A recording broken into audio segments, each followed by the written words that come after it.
स्वभावचिन्मयानन्दं कृपापूर्णं जगत्पतिं हरिषड्वर्गजेतारं नित्यानन्दगुरुं भजे. Here is a question. Swamiji, I recite Lalita Sahasranama. At time I feel the happiness with the names, some of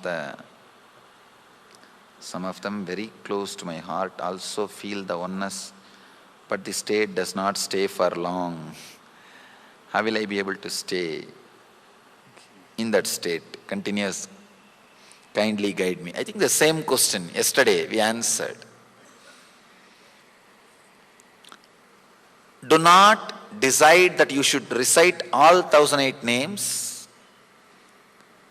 Devi is not sitting and taking accounts whether you recited all 1008 or not.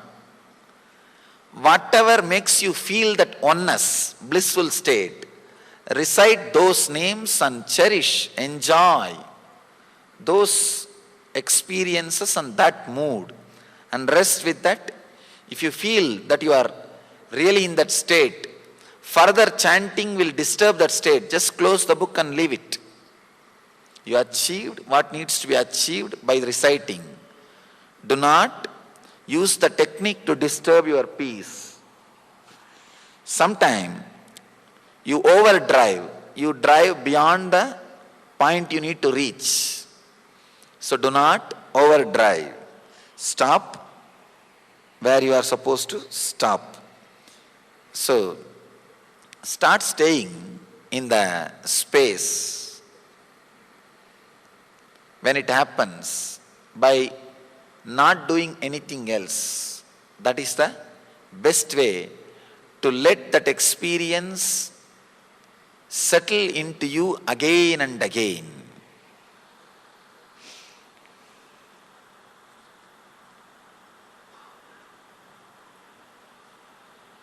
Here is a beautiful question. Sir, how to know master is enlightened or not among so many masters in the world?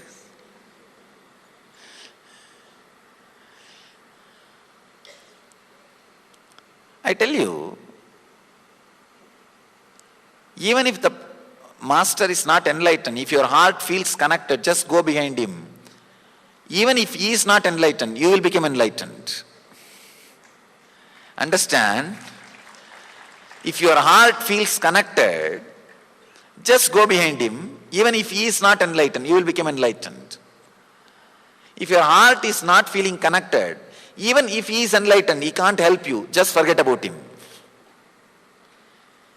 Even if he is enlightened, if your heart is not feeling connected to him, if you are not just feeling that vibration, that ecstasy, that falling in tune with him, he will not be able to help you. Just forget about it. So, don't have to bother whether somebody is enlightened or not. Bother more about whether you feel connected or not. It's one of the best way to avoid spiritual growth, judging the masters. It's a very, if you want to avoid spiritual growth, best method is judging the masters. Start judging so that you don't have to judge you. Many people come and ask me. One guy the other day asked me, young guy, he said, like how Vivekananda asked Ramakrishna, have you seen God? I am asking you, have you seen God? He asked me. He says that how Vivekananda asked Ramakrishna, same way I am asking you, answer me. Have you seen God? I told him, when Vivekananda asked Ramakrishna, Ramakrishna said yes, and Vivekananda was courageous enough to follow Ramakrishna. I tell you, not only I have seen, I am ready to show. Come on, that guy disappeared. We go on judging the masters, but do not bother about our qualification. I tell you,